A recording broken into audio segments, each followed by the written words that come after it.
So, hello and welcome to today's session, which is on FP&A Resume Blueprint, which is basically a step-by-step walkthrough of a resume. In this case, I will be using my resume just to show you how I used to do it. And this resume basically got me about 10 different offers in the last 6 years, and I could from those offers I could convert it into three different FP&A roles. So this is what our agenda is for today. What I will do is, because we are about 50 plus people right now in the room, 46 and still counting. So I'll keep everybody on mute just so that there is no background noise. However, if you want to speak up, if you have anything to contribute, if you want to share anything, feel free to unmute yourself. And if I notice any background noise which is disturbing the session, I will again mute everybody, and again feel free to unmute yourself if you want to speak up. Also, we will keep about 15 minutes at the end to take Q&A. So I would request you to hold your Q&A till the end, except for very specific questions relating to that part of the presentation. So if there is a question very specific to one section of the resume that we are discussing at that point, you can put the question there and then, and we'll cover it at that point in time. However, if there are any other questions not related to that section of the resume, but related to the resume overall, we will take them at the end. Okay. So we'll get started, and let me share my, okay, I'm already sharing my screen. So quick overview of today's session, what we'll cover. So we'll understand why resume is important. A lot of people don't take resumes that seriously. So we'll understand why it is important quickly. The main part of the session will be, I will be walking you through my resume, and we'll go through it step by step, each sections along with examples and some ideas that it it might give you to create your own resume. So that is going to be the majority of the session. We might spend about 30 minutes on this. We'll also take a look at some common mistakes that people usually make, so that you are aware about those mistakes, and hopefully after looking at these mistakes right now, you can avoid them when you are preparing your resume or you are appearing for your interview. And finally, there are some tools, bonuses, and prizes which we will announce. So there are some tools that I use to improve my resume while preparing for interviews. So those tools we'll take a look at, and then there are some bonuses and prizes which will be announced at the end. So stay till the end of the webinar. It's about 60 minutes, so everything we should be able to cover in the next 60 minutes, and then we'll have another 15-20 minutes for Q&A. So roughly it's about 80 to 90 minutes that we will be together. All right. So before that, so some of you may know me, some of you may not know me. So I'll give you a quick introduction of myself. My name is Asif Masani, and I have about 15 years of experience. The slide here is old, so it's now 15 years of experience working in finance and FP&A roles. I have worked in industries including banking, pharma, and edtech. So I worked across three different industries in FP&A roles with organizations like Citibank, Pfizer, and most recently I was leading the APAC and India FP&A role at Coursera. Right now, last 1 year has been working at FP&A Professional Institute. So I am the co-founder and lead trainer at FPI, which is FP&A Professional Institute. I regularly write and contribute my experience in various blogs and various, you might have noticed my articles on LinkedIn, on websites like FP&A Trends, Finance Alliance. So I contribute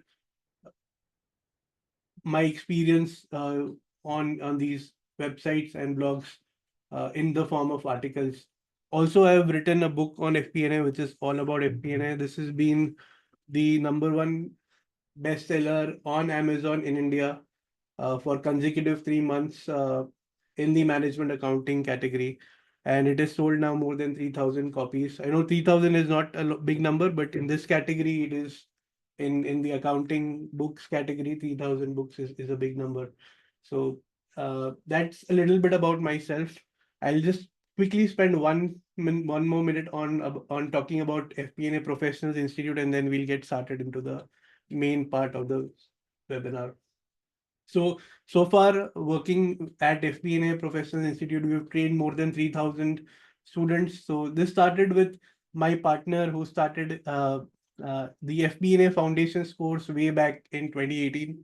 So this is still a very popular course on Udemy. More than 2,000 people have taken this course. It has a rating of more than 4 stars plus, and this was the first initiation of me getting into, or my partner getting into, FP&A trainings.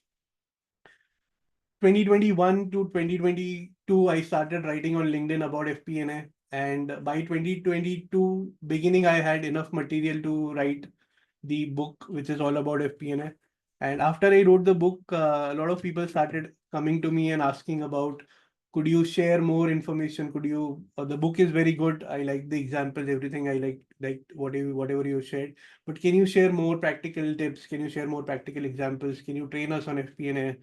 So that's when I decided, and I partnered with Dhaval Parvatikar, who is my co-founder at FP&A Professional Institute, and then in September 2022, we started our first batch of FP&A Masterclass, which is a live program on which is basically a live coaching program on FP&A. Fast forward to 2024, we have conducted more than 12 batches of FP&A Masterclass, and more than 300 people have graduated from the FP&A Masterclass. In 2023, a lot of people requested us to create, or requested us for a self-paced version of the FP&A training because of several reasons. In some cases, it was because of the different time zones. In some cases, it was because of the cost. So in 2023, we created a self-paced version of the FP&A training, which is called the FP&A Launchpad. And happy to share that till now, more than 250 people have also undergone the FP&A Launchpad self-paced program. So this was somewhere in the end of 2023. Also, after people who, also students who took the FP&A masterclass came back with feedback sharing that we need more training on, or we need specific trainings on areas like Power BI and financial modeling. And that's when we launched our two other programs, which is on financial modeling for FP&A and Power BI for finance, which was at the end of 2023. Financial modeling for FP&A, we have already conducted more than 5. The sixth batch is right now in progress. And in 2024, we launched our first 6 month, we launched the first cohort of our in-depth 6 month FP&A certification, which is Certified Global FP&A Professional. And right now, the first cohort of that is in progress. Also, I've just finished writing my second book, which is From Accounting to FP&A, which will be releasing soon and at the end of this month. So this was a little bit about FP&A Professional Institute. Apart from that, we do a lot of FP&A specific engagement activities, including accounting to FP&A challenges, financial modeling challenges, quizzes. So we do a lot of engagement activities to promote awareness and interest in FP&A. And overall, we have trained more than 3,000 students across online and live programs. So this is a little bit about FP&A Professional Institute. With that, I will get into today's topic, which is why you are here. So we'll talk about the resume for the remaining 50 minutes. So why is resume important? I started the session with saying that resume is not taken very seriously by some or many people in finance. It is important because it is your first opportunity, or it is your first opportunity to make a favorable impression in front of your employer or your manager. So before you speak to your manager or before you meet your manager, your resume is the first thing or the first document that your manager or your boss will see, and based on that, they will make certain judgments. Based on that, they'll make certain assumptions on what your personality is and what you are as a person. So that's the reason it's an important document. It speaks volume about your FP&A capabilities as well. So because uh, writing a resume is a skill which is very similar to writing management reports. So in management reports also you need similar skills where you can summarize complex information and you can translate complicated data into easily understandable commentaries and very similar skill, right? In management reports, you have to write commentaries, which has to be simple, understood by everybody. And you can showcase that skill in your FP&A resume, in your resume by making sure that your resume is simple, easy to understand, and you're making sure that you sell your experience. And finally, it is one of the very few marketing tools that finance people have to be able to showcase their expertise. If you notice in any other profession, uh, say a creative profession or a marketing profession, there are other things that people can judge your experience and expertise on. So you can have a portfolio in case you are say a graphic designer or a video editor, or if you're working in marketing, if you're working in some other field which is creative. You can have other things as your marketing material, but in finance, uh, your resume is your key marketing material, or it's one of the key tools that you have to be able to share your experience and market yourself. So that's why the resume is important. Now, we'll walk through each of the components of the resume. So we'll go through each and every section of the resume. So what I will want you to do is I want you to be very active and interact with me when we go through each of these sections. So one thing you have to do is you have to share your experience of those sections in the chat box whenever I post a question. And if there is any question on that particular, so you should have your resume in front of you and you should compare, if you can, how does your resume for that particular part looks like. And I'm hoping you'll have some questions on what I'm sharing compared to what you have right now in your resume. All right, so let's get started. We'll go and we'll get into the first part of the resume, which is the most simple. So first of all, we'll quickly look at what are the different parts of the resume. So first part or the first section of the resume is your contact details, your name and your contact details. Then comes your key objective statement, or some people call it the professional summary. So this is one of the most important parts of the resume. After reading this professional summary or the key objective statement, you should your objective here or your goal here should be that the person should get interested in your resume. Uh, After reading the professional summary, the whoever is the HR or whoever is your hiring manager, they should say that okay, this person is interesting. Let me continue reading his resume. So that's how you should be thinking about crafting your professional summary. Work or professional experience, this is the biggest part of your resume or the body of your resume, where you list down your different roles in your past and you talk about each of those roles, what you have done, what are your achievements, what are your what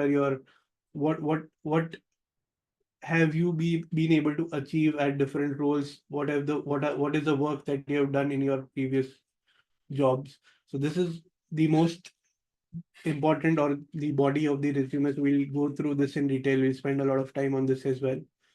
Then comes your education section. Some people like to have the education section on the top, which is okay. I mean, there's no harm in shuffling the order of the different parts of the resume. Some people like to have it at after the name and the contact details, which is fine. Some people like to have it at the bottom, which is also okay. So we'll talk about the education section. And a lot of people, I don't see the interest or the hobby section. They don't include this in the resume. And we'll see what is the best way to include your interests, your hobbies in your resume as well. All right. So that was a quick overview of today's next 30 to 40 minutes. So we'll go through each of these sections one by one. And what I want you to do is take a look at your resume right now and come to I mean let us know, let me know what questions or what are the things that you think needs to change in your resume. All right. So let's start with the first one, which is your name and your contact details. Okay. So I'll use my resume as a reference. However, uh, it doesn't have to be this way. So one thing you have to keep in mind, this is the way I have done it and it has worked for me. What you need to do is you need to take a look at this and figure out, okay, should I just follow it blindly or should I understand this and then apply it to my own resume? So it doesn't have to be you have to follow this blindly. You can take the best things out of this and then use those best practices and then have your own version as well. So ideally, that is what would be the best thing to do. Take the best things that you learn today and make sure that you keep the best things or good things that are there in your resume right now, and then you get to a version a which is a combination of both. Okay, so what I like to do is I like to have my name in the center of the resume at the top in big bold capital letters, and have three things on the next line. One is the email ID, and uh, email ID. Uh, I hate to see this, but when I look at resumes, a lot of people use email IDs which are not professional looking. Uh, so make sure that your email ID is not something that you had created 30 years back, 35 years back while you are in school, and it should look professional. Make sure you have your contact number somewhere. So I usually have my mobile number on the right. And then once I started using LinkedIn very actively in the last 6, 7 years, I also included my LinkedIn profile link on my resume. So these are the three things I usually like to have. Other thing that you can add is your photograph. So I usually don't add a photograph in the soft copy of my resume, which I email it to the uh, recruiters. What I do is add it when I go to the interview. When I go to the interview and I take a printout, I make sure that I have a photograph pasted on the top right of the resume. So somewhere here I would paste my photograph, or somewhere here I would paste top left or top right on the usually it goes here. So when you take a printout for your interviews, usually I have a photograph pasted there. But you can have your photograph in the soft copy as well. Earlier, when I used to have it in the main resume which I was emailing, it used to create some issues with the ATS or the tracking systems that the companies used to have. Nowadays, I mean, that was 5 years back. Nowadays, those systems have become very advanced and you can safely include your photographs in your soft copies as well. So Aruna is saying, I haven't added interest and hobbies in my resume, not sure it is required. So when we come to the interest and hobby section, I'll share why it is important. And if you feel that, okay, this is something that needs to be there, then you should definitely add it. And if you feel after going through today's session, it's not required, then which is equally fine. But what do you want to do is we want to share best practices and the reasons why I have included or why most people include hobbies or interests in their resume. So go through that and then you can take a call. Ajit is asking how many page should a CV be? So that is the most very common question. My answer to that is unless you have more than 15 years of experience, unless you have worked in 5 different roles, or if you've worked in less than 5 different roles, it should not be more than one page. So if you can have it in one page, that will be the best thing you can do. So exceptions would be that you've worked more than 15 years in maybe 7 different roles and you cannot absolutely fit it in one page. That could be the only exception. But for most of you who are in junior roles or who are in middle management roles, ideally one page CV should be the target that you should aim for. However, it may spill over to maybe the second page, which is fine. However, your aim should always be to have it in one page. ETS will filter images and tabular format. Yes, it does. So nowadays, those systems have become advanced and they usually identify images, they identify tables, all of that. Back in the day, maybe 3, 4 years back, they were not so efficient. But yeah, today they do, most ETS systems do that. Do you think we should also mention our qualification like chartered accountant just below the name? So you can do that if you feel that okay, that will give you some added advantage, or if you feel that you want to, so you can add CA Asif Masani or CA Mohammed Abdul Aziz. You can do that, yes. Uh, not below the name. So in case it's a designation like a doctor or a CA, you can add it just before the name. Yeah, I would not add college degrees and MBA below the name. That is something that can come in the education section. If you have a title, then you can add it below before the name, like a advocate or a CA or a doctor or anything like that. Yes.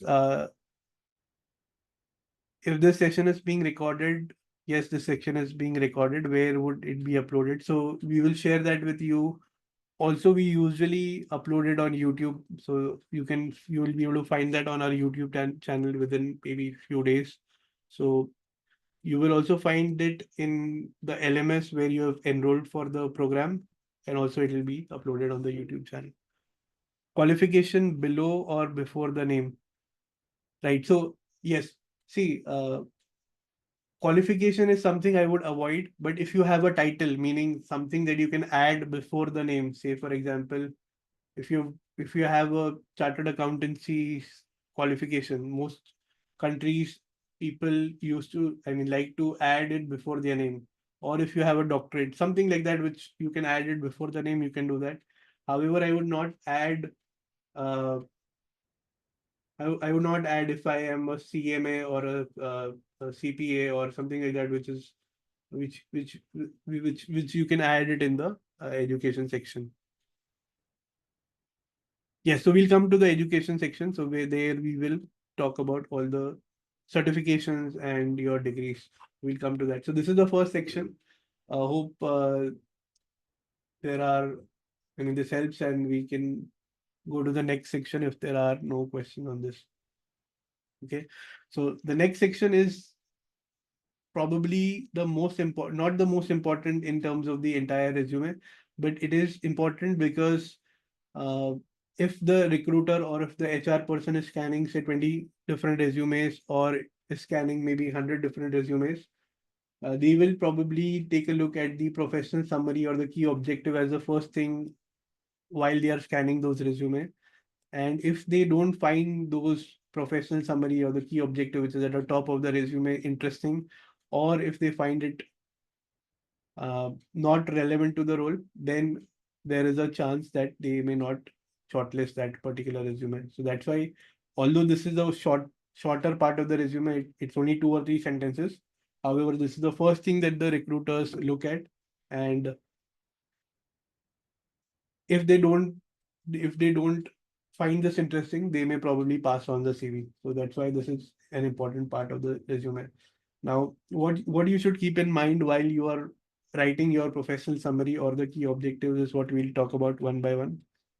So yeah, yes, your objective here should be to create a strong and immediate impression. So by reading the professional summary, the recruiter should say, okay, this person is first of all relevant to my role and relevant to what the position is, and second, this person is also interesting, so let me continue reading the rest of the resume. That should be the objective of this.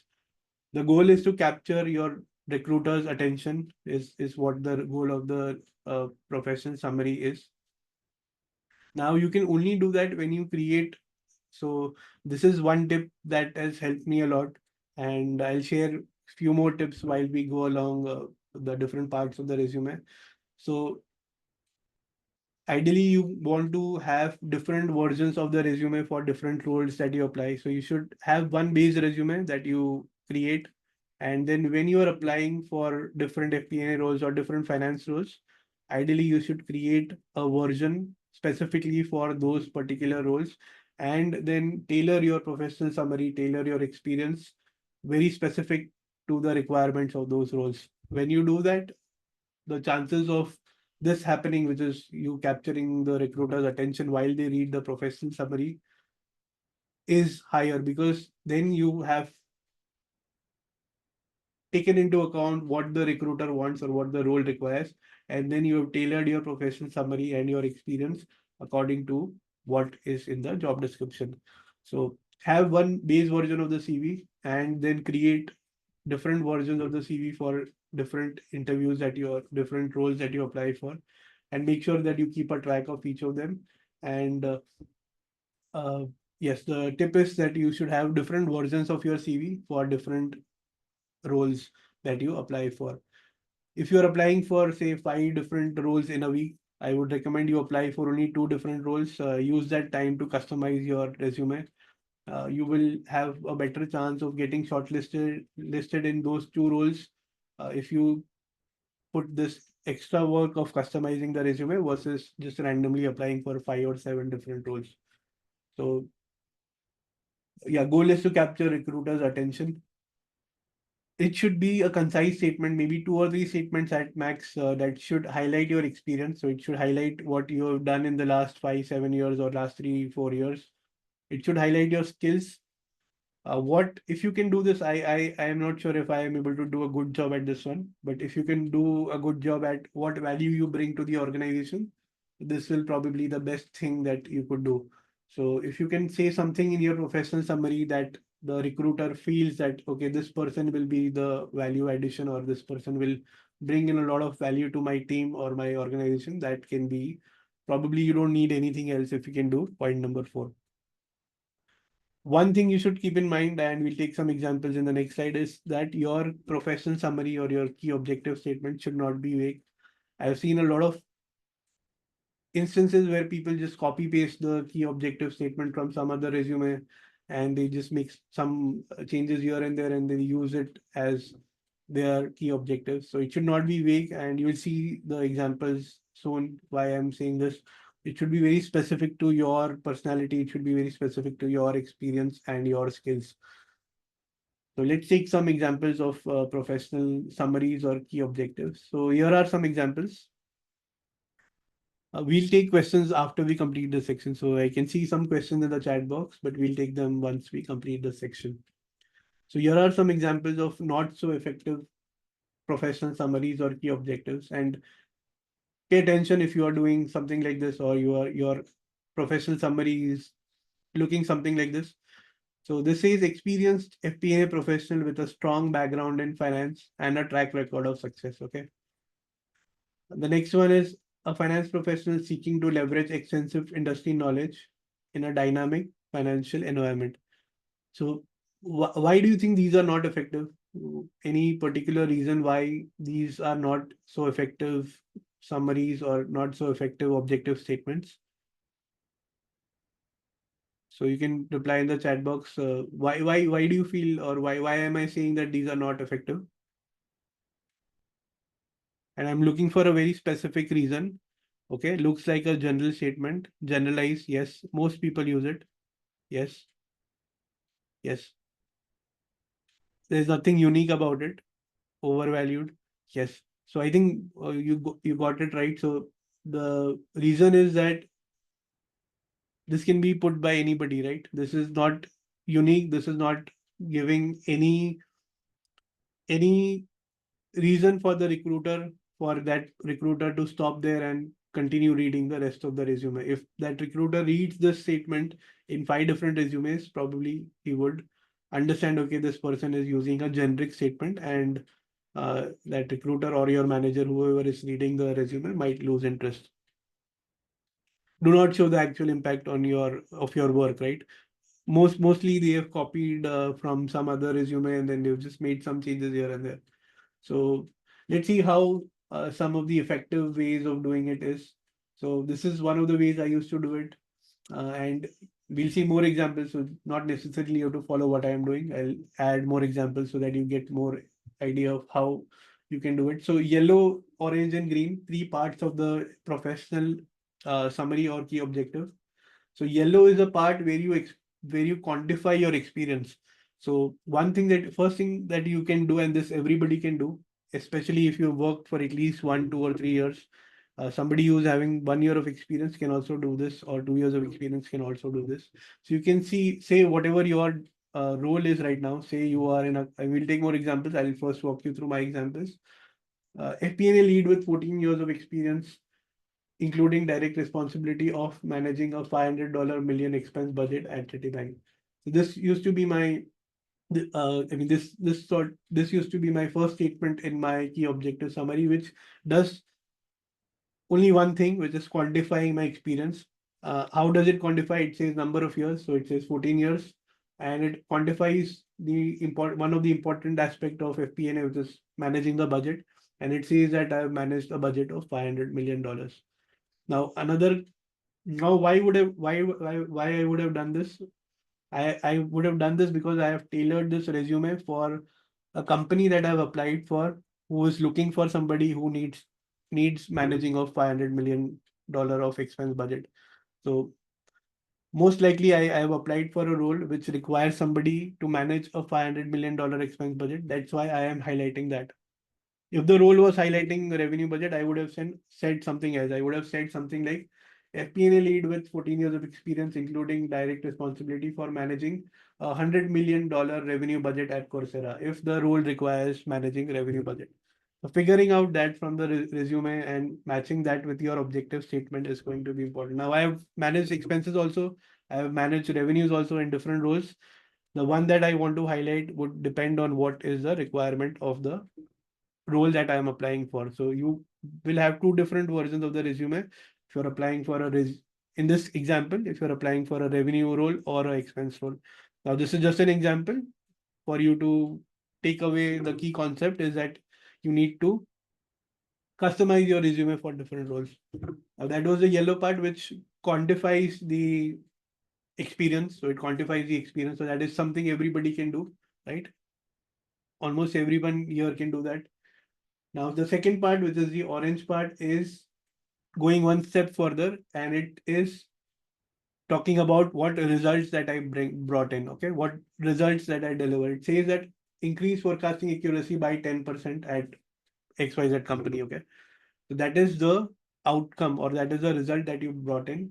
Again, if you worked in any role for 2, 3, 4, 5 years, most likely you must have some result that you must have delivered, and you could talk about that here. So we'll come to the freshers. We'll talk about the freshers. Recognized as top. Now the green one is something that is.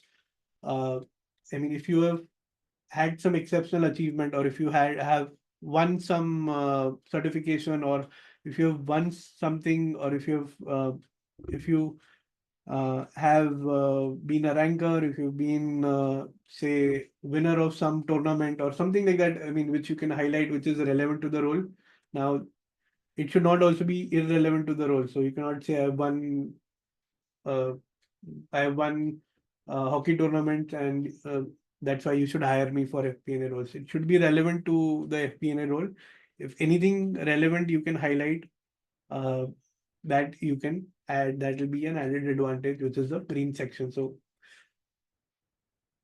first and the most common thing that you should do, and all of you can do this, is quantify your experience, quantify your years of experience and what role you are working in.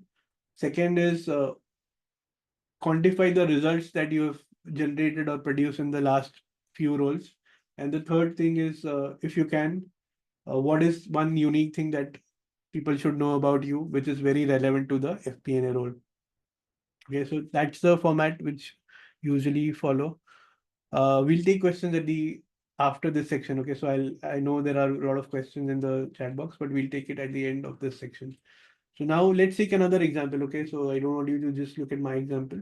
So let's say somebody who's working in audit wants to move into FP&A. So let's take that scenario.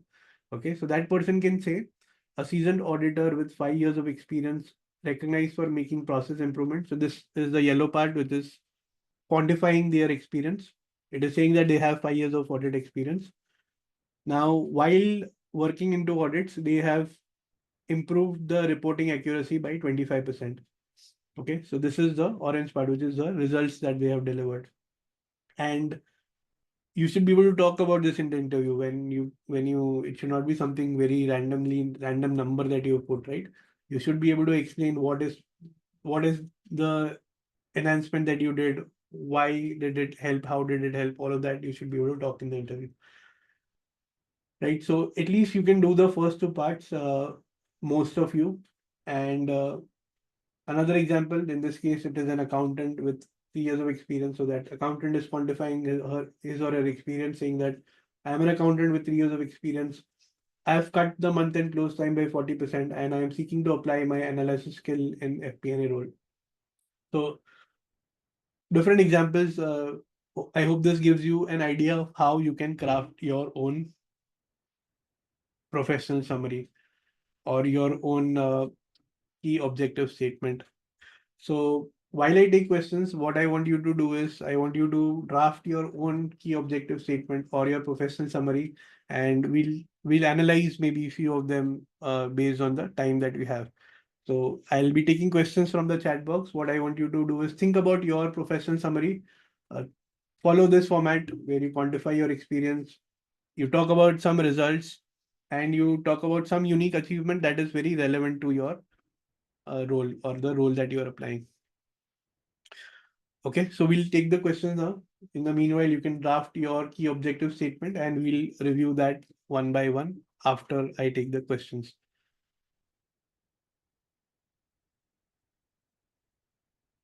Okay, so I think this is the most common question that freshers will ask. Okay, I don't have any experience. How should I quantify my experience? Okay, for freshers, people are not looking. I mean, they're not very strictly looking for these type of professional summaries or key objectives. There, you can focus more on whatever you've done in your college, uh, your university or your professional qualification. If you've done an internship, you can talk about the internship experience there. So if you have done an internship, I would apply all of these I mean these principles there for the internship. So say for example, you are a chartered accountant or you are an MBA. While doing your CA or while doing your MBA, you've done maybe 2 years of internship or 3 years of internship, whatever that is, that internship is. Talk about that. So qualified CA with 3 years of internship experience, including a responsibility of managing audit of five different clients, something like that. Okay, so that is on the freshers part. If you have absolutely no internship experience, say there is no experience at all maybe you are applying for your first role, then you talk about the projects or the extracurricular activities you've done in your education or in your college or uh, in your MBA, whatever the qualification that you were pursuing. So talk about some of the projects there. So maybe something it could look something like that. Uh, MBA from XYZ college with XYZ skills, say skills in financial modeling or Excel or presentations. So something like that you can mention. Um, Remember that when you are a fresher, the key objective summary or the key or the professional summary will not have the experience, will because you don't have a lot of experience. In that case, you can talk about your internship, you can talk about your uh, projects that you've done in the college, and you can say, okay, this is my objective. So you can add at the end, I want to work for uh, I want to say work for a banking company in an FP&A role. So you have to be slightly specific on what you are targeting. And if you're applying for a bank in FP&A role, your objective statement should contain that. Okay, I want to work. I see myself working in a banking organization as an FP&A analyst. So you can add something like that. Okay, there's somebody who's marking on the screen. So feel free to come on audio and say if you have any questions. I'll move to the next part, which is the next question. If one is in audit background and want to start in FP&A, how do they present this paragraph? Please tell. So this is that example, right? This is the case where somebody who's in audit, they want to move into FP&A.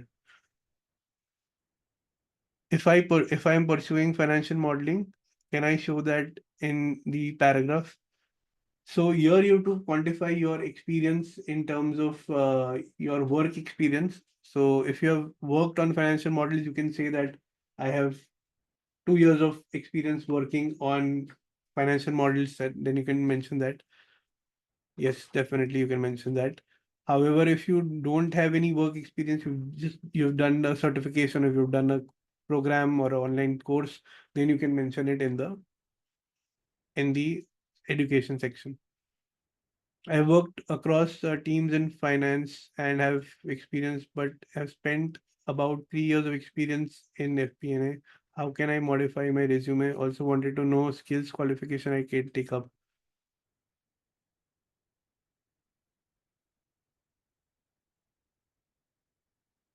I think this is a very specific question to that person. We will not be able to take so specific questions. What we'll do is we'll focus on questions which are related to the specific section, and maybe we can take specific questions at the end.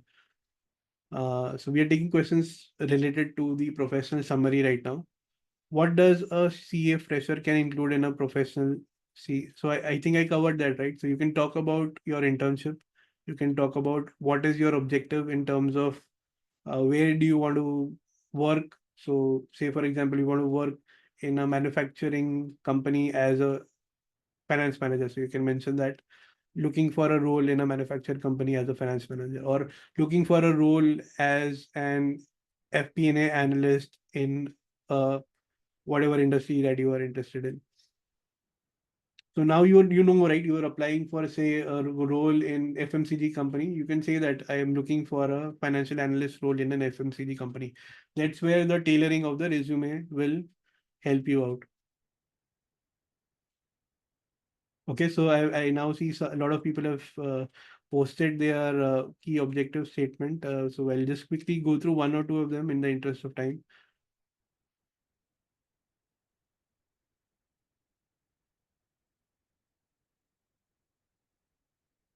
Senior accountant, financial analyst with 10 years of experience, including direct responsibility of managing to 50 million of revenue budget, including expense budget pay at the name of the organization. Okay, increase finance department function, enhance payables and receivables function.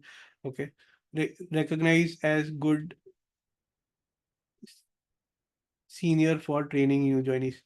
Okay, so I like the first part of it where you talk about your years of experience and then what part of the organization or what function that you manage. However, when you talk about uh, the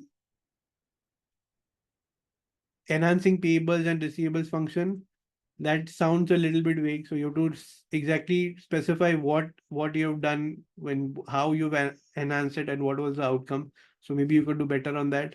And recognize as a good senior for training new journeys is again very vague. So maybe you can say something like this: I have trained uh, more than five team members. I have trained I have trained 5 team members for uh, XYZ function, which resulted into this savings, or this additional benefit. In the end, can you tell about any short-term certification with respect? So we'll come to that. So Ramakrishna will talk about FP&A certifications at the end. So we'll do that. Okay. I'll read one more key objective statement and then we'll move to the next section in the interest of time. However, we can take any other question not related to the key objective statements in the last 15 minutes. Finance assistant, finance assistant accounts payable with 1.5 years of experience, including direct responsibility of processing 100,000 euros of payments to subcontractors every month, increase the accuracy rate to 99%. I was the youngest qualified CMA at my institute. Okay, that is good. Looking forward to using my analysis role skills in this role. So what I would say is the first sentence you could probably refine it further.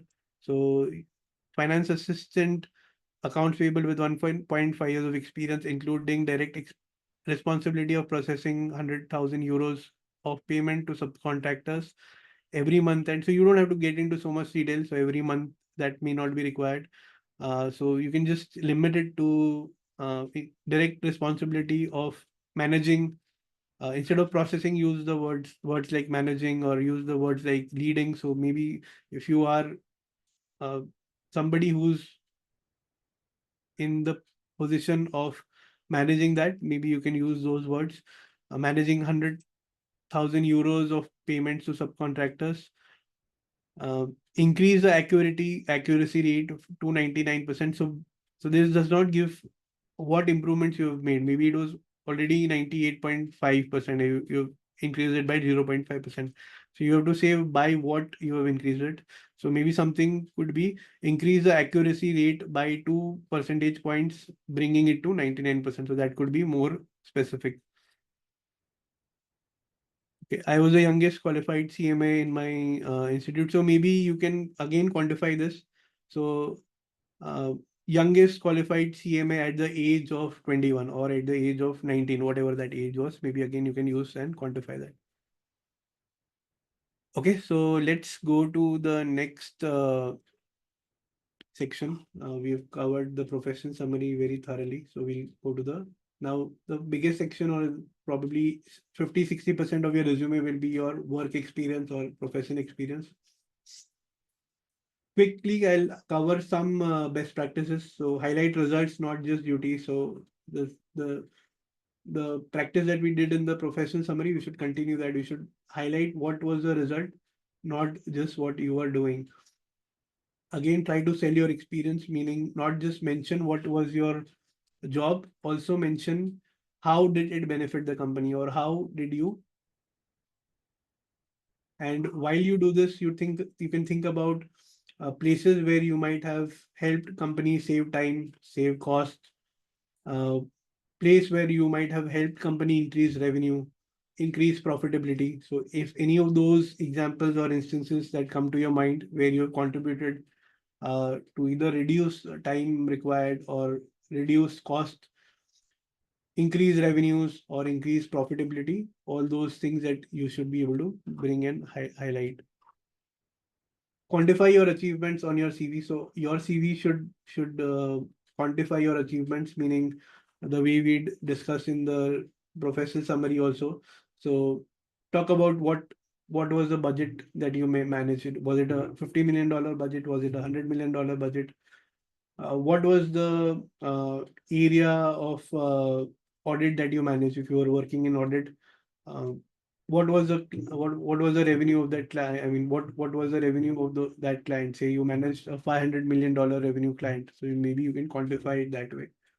And when you go in the interview, you can use the star method, not on the resume. So you can start with the situation. You can say what did you do, which is the task, uh, and the action. So what was the task, what was the action, and then what the result it resulted in, what was the result that it brought. Again, I will repeat this: customize your resume for different roles, and don't use the same resume for, especially if you are applying for audit roles, also if you are applying for finance roles, also if you are applying for tax roles, also if you are applying for, say, different roles. Make sure that you customize your FP&A resume for skills that are relevant for FP&A. So you can have two different resumes. One would be for applying for, say, audit roles. We'll talk about audit specific requirements there. And when you are creating a FP&A application or a CV where you are applying for an FP&A role, you should be able to figure out, okay, what are the skills that I can bring out that are required for FP&A, looking at the job description, and then use those keywords.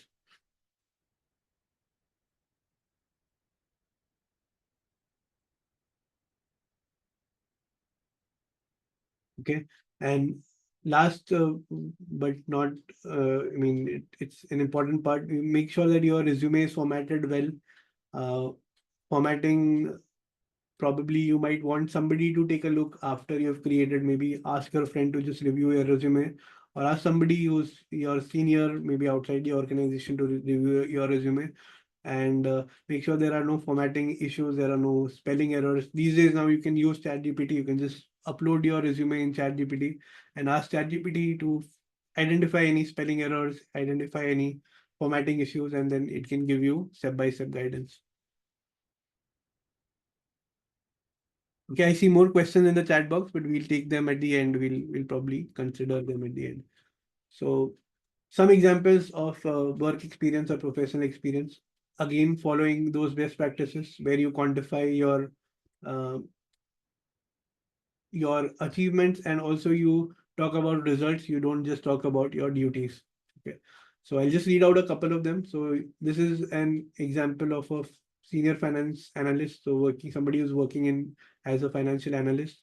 So he's saying spearheaded a budget overhaul meaning revamp of the budget, or managing the entire budget change management process, and that resulted in cutting costs by 20% within the first year.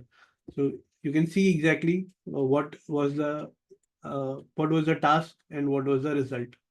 Okay. This could have been better if the person had said spearheaded a budget of maybe $100 billion, or maybe 25 crore rupees, or whatever, which resulted in a cost savings of 20% within the first year. Somebody asked about financial model, right? So if you have financial modeling experience, you could probably use this one. Developed a financial modeling tool, or developed a financial model in your case, that improve forecasting accuracy by say 10%, 20%, or the percentage quantification doesn't have to be exactly accurate. However, you should be able to justify that when somebody asks you. So somebody will ask you, okay, how do you say 35% accuracy? So you should be able to justify that. And how do you do that? You can say that when we were doing the forecast using the previous financial model or the earlier method, we were about 92, 93% accurate. But after doing this, we became from 93 to say 97% accurate. Now that's a 30-40% increment from 90, going from 93 to 95 in terms of the variable change. Yeah, so those are some examples. We'll take more examples. So this is for somebody who's working into audit, want to get into FP&A. Identified and addressed risk preventing potential losses of $100,000 annually for that one particular client. If you are allowed not to name the client, then you can skip that. But you can at least say that you've brought this result for one particular, or for two clients, or for three clients, whatever that is. Led automation project. Again, this is a common thing that you can highlight. Here it is a generic thing. In your case, you have to be more specific, saying that I led an automation project on this particular department or this particular area, which led to an improvement of 15% in whatever the result it was. Okay, more examples. This is somebody who's working in accounting. Okay, develop dashboards to track KPIs in real time, saving 200 hours of manual time that was spent on reporting. So you have to think about those things which I mentioned in the previous slide. So one is where you have saved time, where you have saved cost, where you have brought some efficiency improvements. All of those you can highlight here. Okay, so that is on the work experience side. We'll move to the education section. And again, I'll take the questions at the end. So we'll come back to the questions in the chat box. So education section, I'll not spend a lot of time here. So ideally, you should highlight your highest qualification at the top. If it is a CA, if it is a CMA, if it is a MBA in finance, whatever that highest qualification is, talk about that at the top. Talk about the name of the institution, if you want to highlight that, and your graduation year. So when did you graduate? So those are the things that you should cover.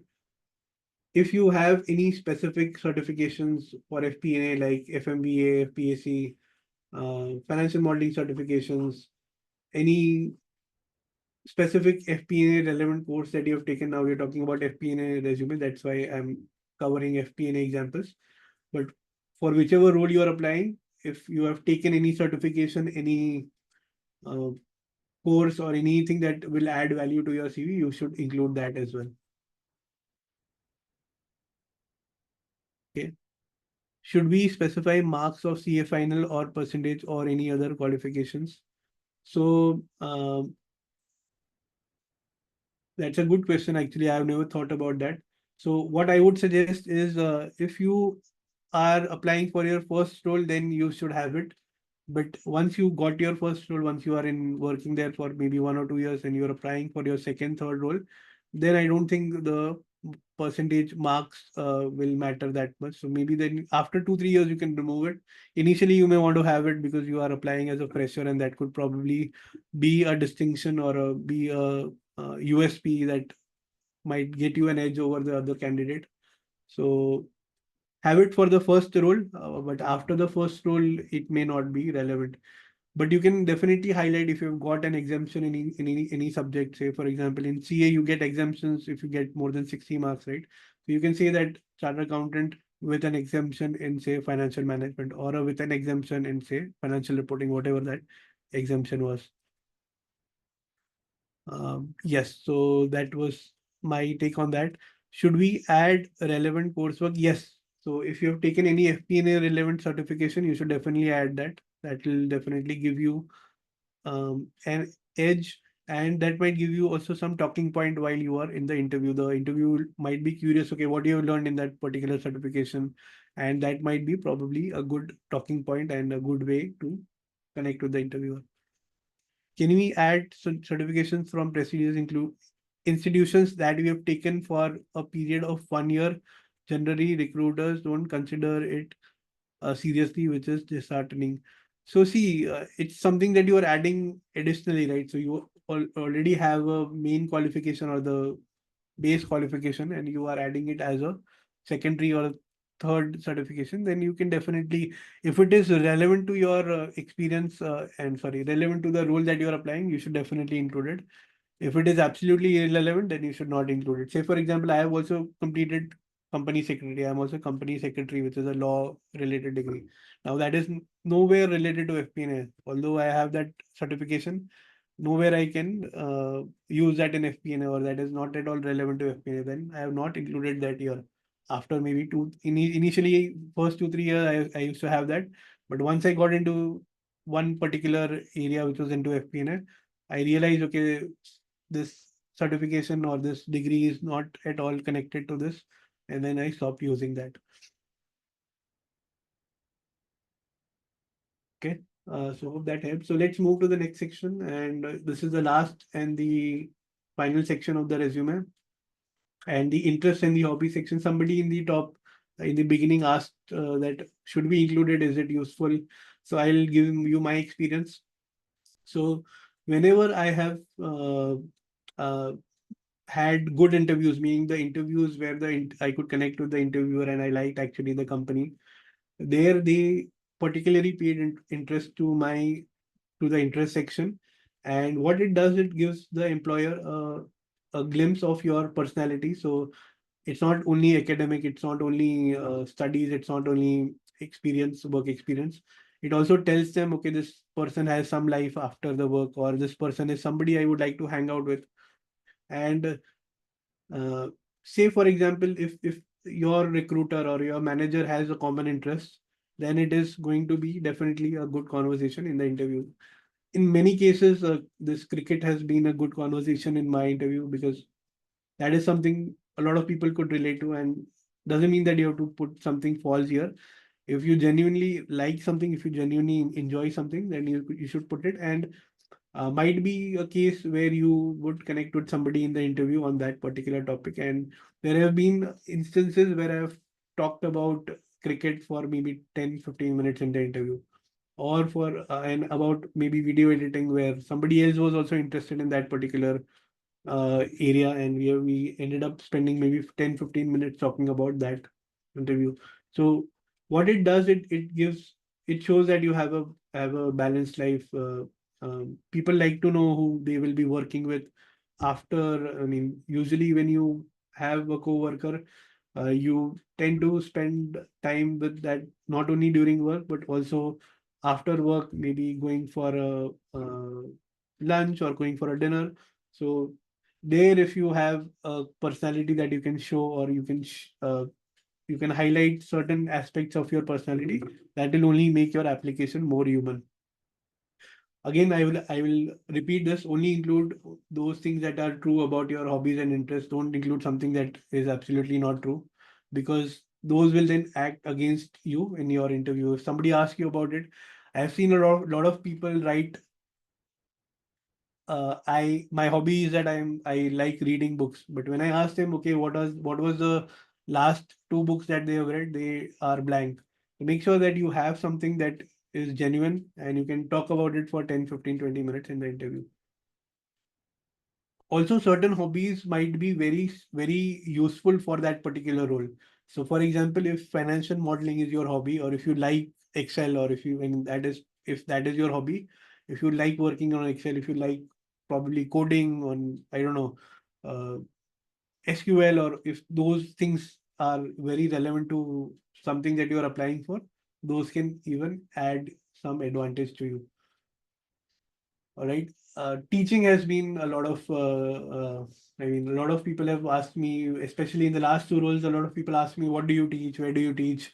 And probably that also helped me in some of the interviews, because they were looking for somebody who could train the junior team. And that is another skill that you could bring into. I mean, that is one of the skills that they might be happy to have it in as a side or a additional skill. Yes. So you should only mention it if you are ready to talk about it in the interview. If you're not ready to talk about it in the interview, or uh, yeah, you should only have it if you genuinely do that, or if you genuinely enjoy doing those things. Okay. So that brings us to the end of the resume section. So that is the end of the resume, different parts of the resume. Now I'll quickly cover what are the common mistakes, and most of this we have already covered. It will be just a quick summary of whatever we have already discussed. So summarize. So your resume should not be just the summary of your experience. A lot of people just only summarize their experience. You should think about it as a marketing tool, or you should be thinking about it as your only way that you are marketing your experience. Now, marketing your experience again brings me back to the place where we are quantifying our results. We are telling them, okay, we have delivered this much of time saving, this much of cost savings. This is the additional revenue that came in because of our effort. All those things are marketing your expertise. It should not be too long. So again, I will uh, repeat this. If you have 5, 7 years of experience, you should not be having 3, 4, 5 pages long CV. Ideally, you should target for 1 page. If not, max would be maybe 2 pages. Now, a lot of people ask me this question: what if I have 5 different experiences and I cannot fit all of those experiences in 1 page? What should I do? Ideally, you should only target 3 to 4 bullet points for each of the roles, and the most important bullet points which showcase your expertise, which showcase your results that we talked about, which showcases your quantification of experience that we talked about. And if you have right now, say 10 different bullet points, figure out, okay, what are those top 3 or top 4 bullet points that I need to keep.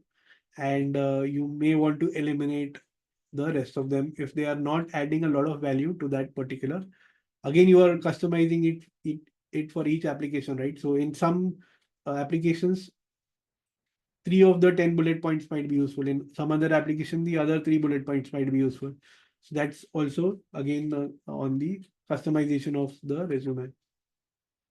Not quantifying the impact result is a common mistake that we already covered. Grammar mistakes, typos. This is seriously. I mean, if uh, mostly you would not expect grammatical or typo mistakes in a CV.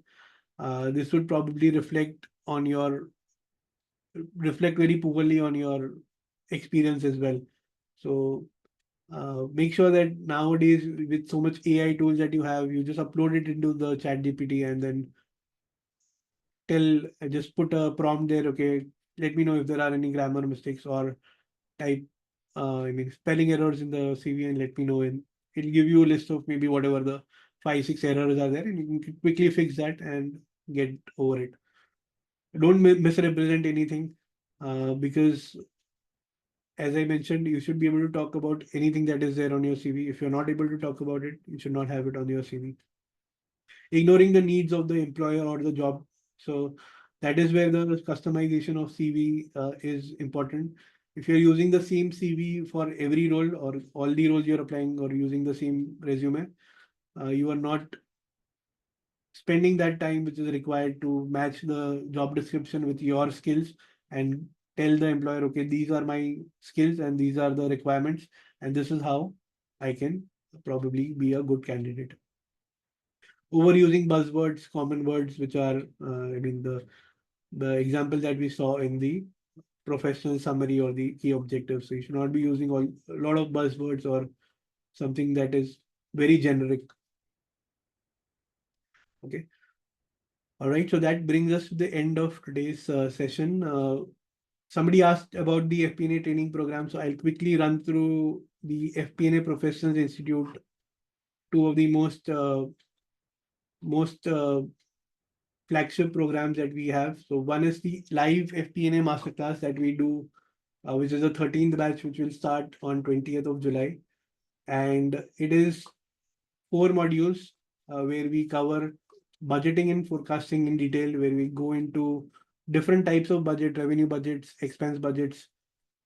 Most of the things we learn by using practical examples. So we cover more than 6 to 7 practical examples in this module. The second module is on management reporting, where we go into what are month-end reports, what are quarter-end reports, different reports that people work or use in FP&A, including flash reports, risk and opportunity analysis. How do you do variance analysis? What is profitability analysis? What are recharges? What are allocations? All of that is covered here, along with more than 10 practical examples and templates.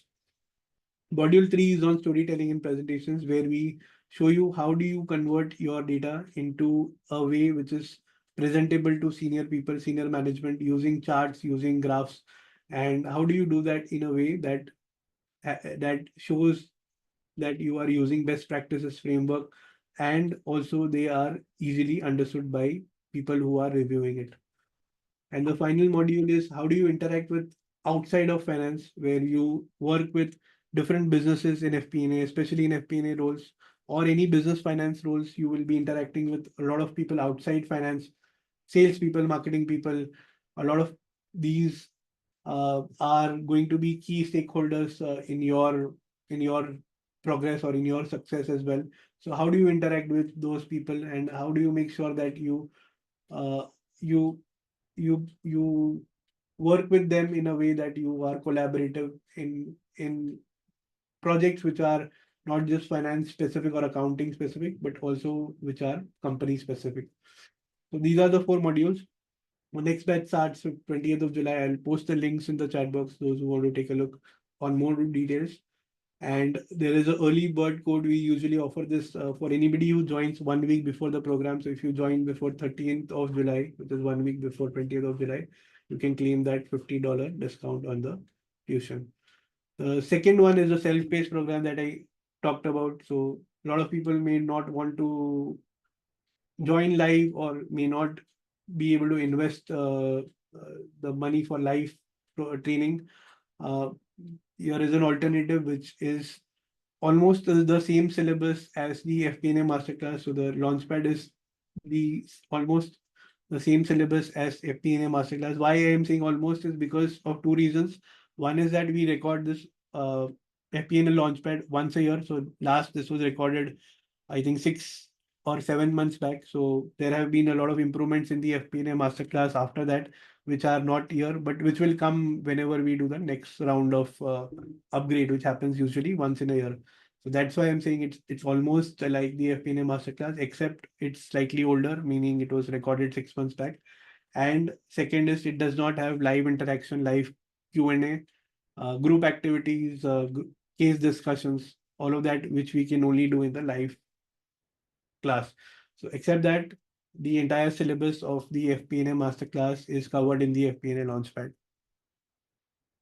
Okay, and you can use this code resume 70 by end of day today, which is midnight, just in case if you want to get a 70% discount or you want to get a discount on the FP&A Launchpad bundle. I'll post both the links in the chat box. You can take a look and you can go through if any of it makes sense for you. Now, I promise I'll also share some resume related and interview related tools, so I'll probably cover those.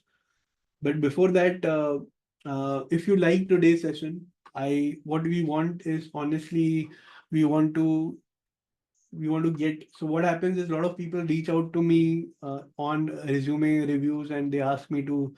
Today also, so many people message me, can you look at my resume? Unfortunately, because of the time, uh, it requires to review each and every resume. Even if I want to, I cannot review a lot of resumes. So best thing I could do, second best thing I could do is to do these webinars and reach out to more and more people.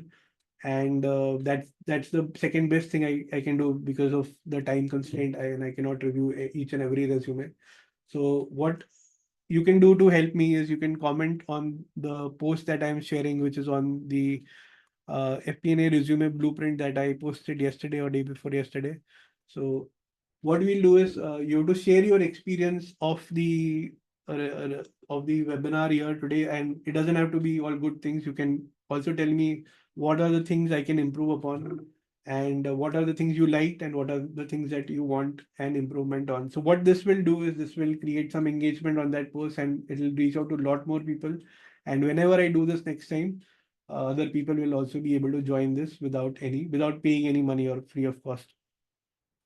So I'm sharing the link of the LinkedIn post in the chat box. What you have to do is you have to share your experience, good, bad, any points you want me to improve on, that is welcome. What I can give you in return is whoever is commenting on that post, everybody who comments on that post will get a free copy of the FP&A Foundations bundle, which is basically the soft copy of this book all about FP&A, and the Udemy course that I mentioned, which is the FP&A Foundations course, which is being taken by more than 2,000 people. So for everybody who comments there, shares their experience, so I'll make sure that you get a copy of the FP&A book and the Foundations course free of cost.